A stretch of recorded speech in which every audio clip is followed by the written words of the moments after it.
Welcome to another edition of Kyle Meredith with the interview series presented by WFPK at WFPK.org, Consequence of Sound, and the Consequence Podcast Network.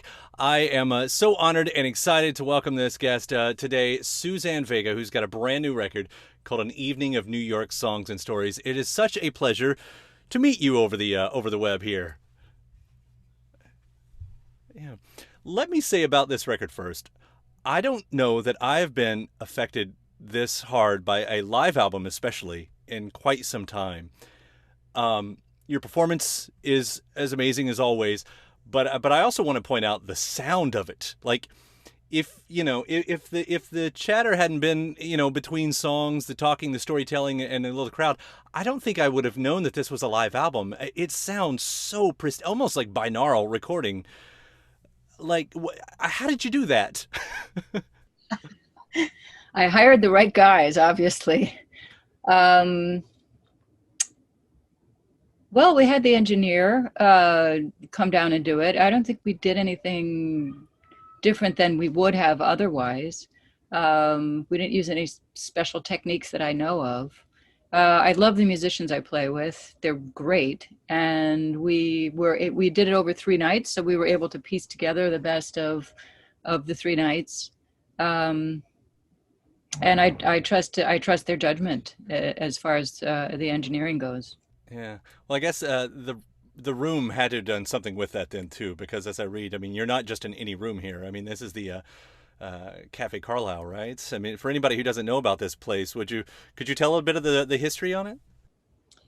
Yeah, I believe it opened, I want to say like the 40s. It's a tiny room. It seats less than 100 people, probably more like 70. It's a super expensive ticket.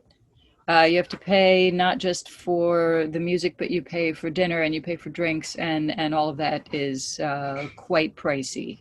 I mean, you can spend $300 Wow. On an evening there. It's both high class and very bohemian because they have these beautiful murals in the back that are, I think, hand painted. Mm-hmm. Of women and sort of half undressed and playing different instruments or dressed in interesting costumes, and the men also are doing the same. So it has this odd combination of kind of arty, bohemian, and super expensive and high class. And it was a place where people like Eartha Kitt played, and others of that ilk. You had to have arrived to play at the Cafe Carlile. You couldn't just, it wasn't a place for like up and coming kids. It's like, you could play there if you were a legend. So I was really thrilled to be asked. Yeah, well, there you go. I was about to say it's. I think you arrived quite some time ago, so the legendary status fits you. And what a perfect room then. I mean, when talking about rooms in New York City to do an album like this, because what we haven't talked about yet, of course, as it's told in the album title, An Evening of New York Songs and Stories. These are songs with a theme. So what prompted that? Why did you want to put together this set specifically? Well, playing the Cafe Carlile again is not like playing Folk City or Blue Note or any other place. They present their shows as though it's like an off-Broadway show. There's actually an opening night. All the press comes down the first night, and then you're expected to play your show for 2 weeks. So I thought, okay, let's make this like a real show. Let's put a theme to it. And I suppose we could have done a theme like, all love songs, or whatever other theme I can play with, all songs about family. But I thought, let's do songs about New York, because the Cafe Carlile is a hotel, and there's a lot of tourists that come in. And in fact, a lot of people came from out of town to see this show. People came from as far away as Italy and California. Wow. And Canada. They rent a room, and then you kind of come down, have your drinks and your dinner. So I thought, the New York thing might really work. It'll work for the out of towners, and it will also work for the locals. And it worked better than I could have expected. Well, it's a story that I think you were probably born to tell. I mean, and as your history, your biography goes, I mean, you weren't born in New York City, but you've been there, as you've said in other interviews, forever. I think since two, I believe is what I read, and you know, cities are authors, songwriters have talked about cities as a character before, but there is something about New York City, maybe more than any other city that's ever existed in the way that it's painted in poetry, lyrics. You even, of course, have the song "New York is a Woman." Uh, Yeah.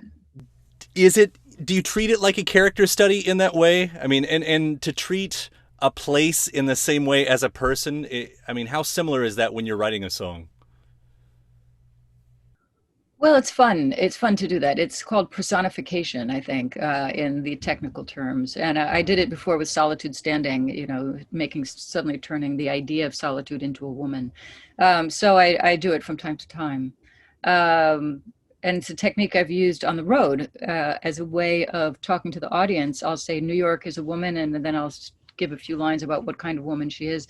And then I'll say, what's your town? Whether it's Edinburgh and Scotland, or whether it's Paris, or is it male, is it female? A lot of them are bisexual, or people will shout out their ideas of their own city, and it's a way of kind of getting the audience to open up and play.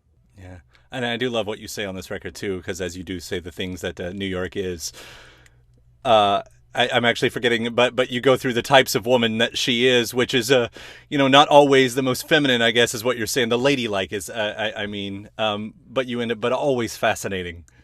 Right. Yes, always fascinating, but not always high class, and not always a lady. I have been to New York myself well over 100 times, I'm sure, in my travels, and I can attest that I think you really do nail that because no matter how bad she'll treat us, sometimes we always come back. You always come back, and you always stay in love with her. Hmm. How so you were an artist coming up in New York in the 80s, and I think regardless of what decade you pick, there is a fabled mythological scene that goes along with that. Has your relationship changed with New York over the years?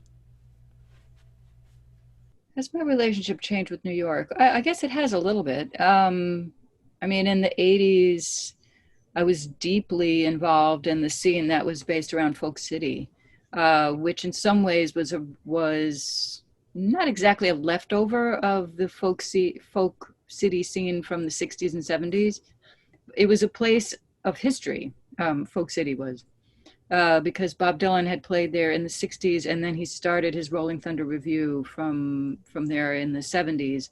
So I came along in the 80s, and it was still a very vibrant scene. Um, Now, sadly, there is no more Folk City. There are clubs like Rockwood, which I don't play at, but I go to see other people perform. It's not really the same thing because at Folk City you could stay all night. You could stay all night and have drinks at the bar and watch the set and learn how to perform. These days they clear the room. At the end of the show you have to leave, and they're really intense about it. You can't even finish your drink before they throw you out into the street, which is really a whole different thing. So it's changed in that way. Yeah. But in other ways, it hasn't. The things I love are still there, Central Park and the Metropolitan Museum. Um, Obviously, it's changed recently because I'm home for so long, Mm. and literally home. I mean, literally like not going anywhere, going to Central Park and back, and that's my day. Mm. So that's different, and it's a different time right now. We'll have to see how it all works out after the pandemic is over. Which rooms, which stages are still around. I've heard you talk about community and the importance of it, especially in the art scene, which seems like an obvious thing to say, but it's obviously not obvious to some people out there.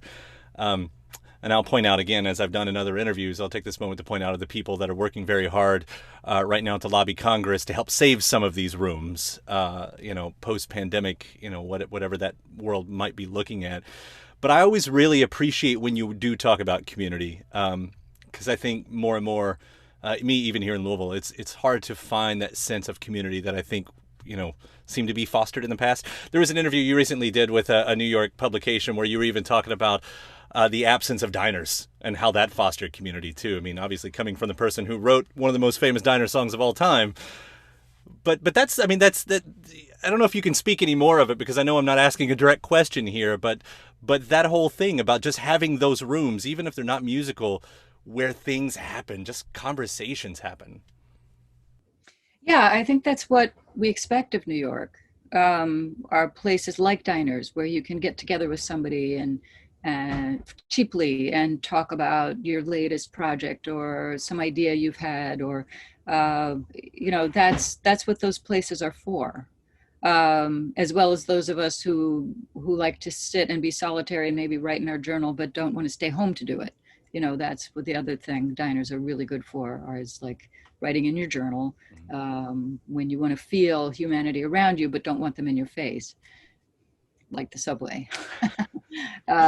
So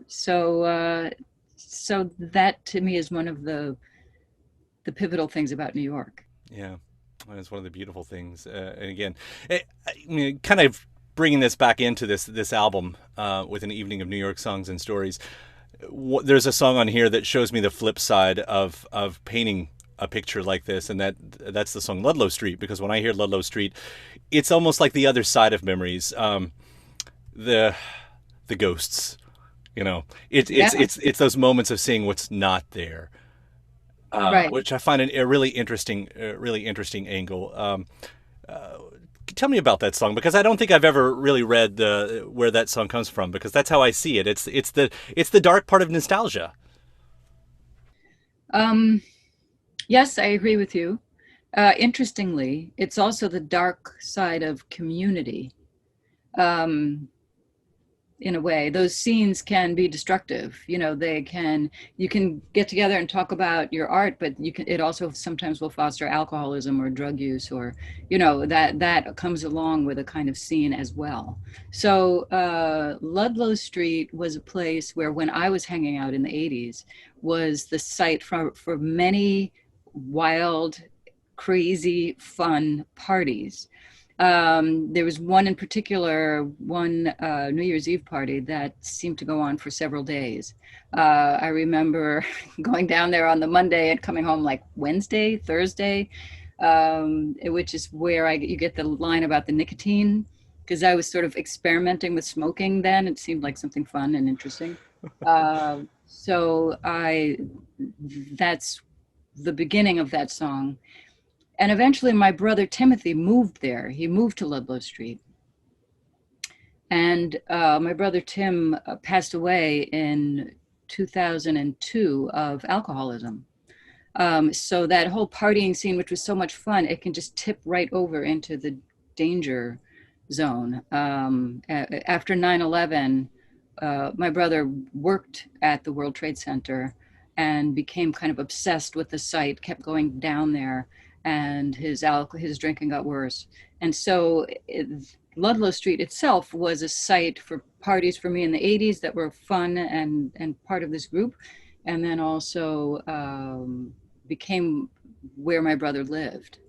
Um, and ultimately, I mean, he had moved away a few months before he passed away, but ultimately that was where that's where I associate him with. So yes, I'm singing about his ghost. I'm singing about the ghosts of the parties that we had in the past, and how one kind of led to another. Right. I'm trying to pack all that into 3 minutes.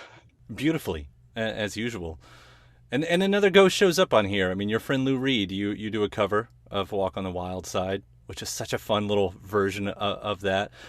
And I know, some of your again, I'll hit your bio here. I mean, I've heard you credit him as being the artist who kind of sparked you becoming a musician in the route that you did. Did you have a good relationship with him? Because you did get to know him, right? Yeah, yeah, I did get to know him. We ended up having a 35-year friendship. Yeah.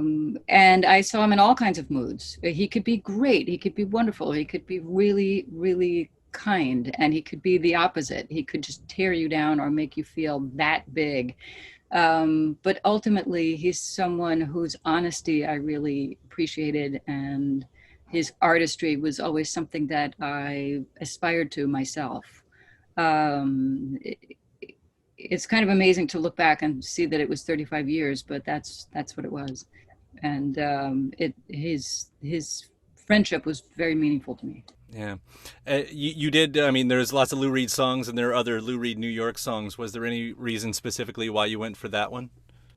Yeah, it's because after he passed away, I kept getting asked to do these memorials, and no one would do Walk on the Wild Side.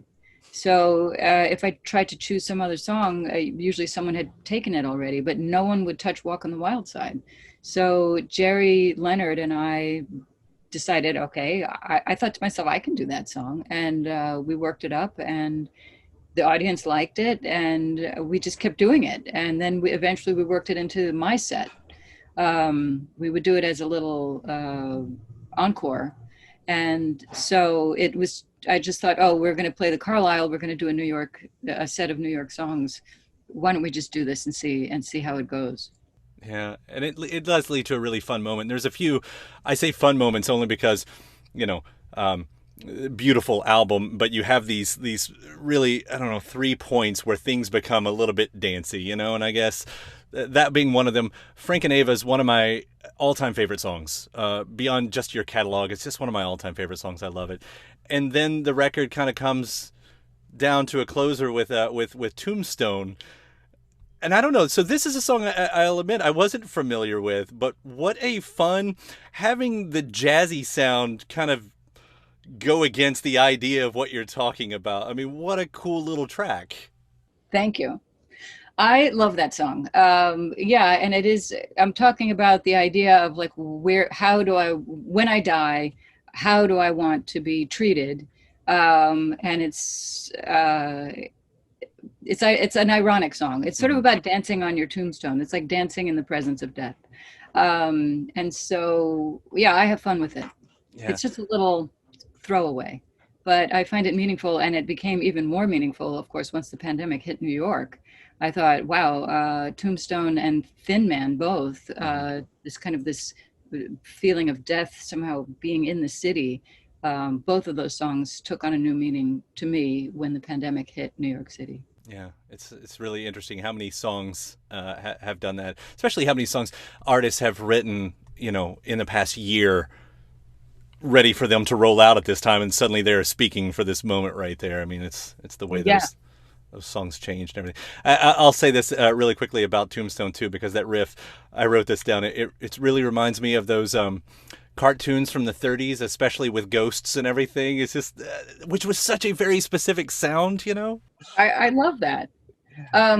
Strangely enough, it was used for the Haunted Mansion, that Disney film. And I Really? thought, oh, whoever thought of that song for that movie was a genius. I mean, I don't know who thought of it. It was the Warner Chapel film department came and said, Disney wants to use that song for Haunted Mansion.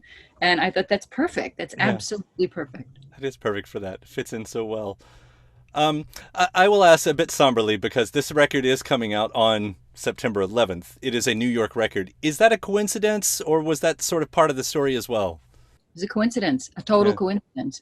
The song Anniversary was written for the anniversary of 9/11. So it was originally going to come out in the US in the spring, Hmm.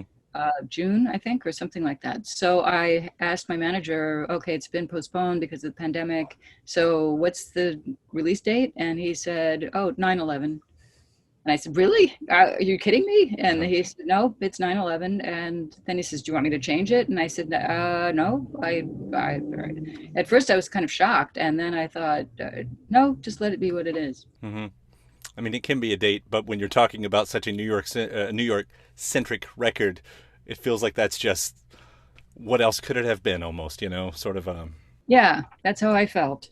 I Yeah. was like, oh, it's Providence, Right. an unseen hand at work here. Yeah.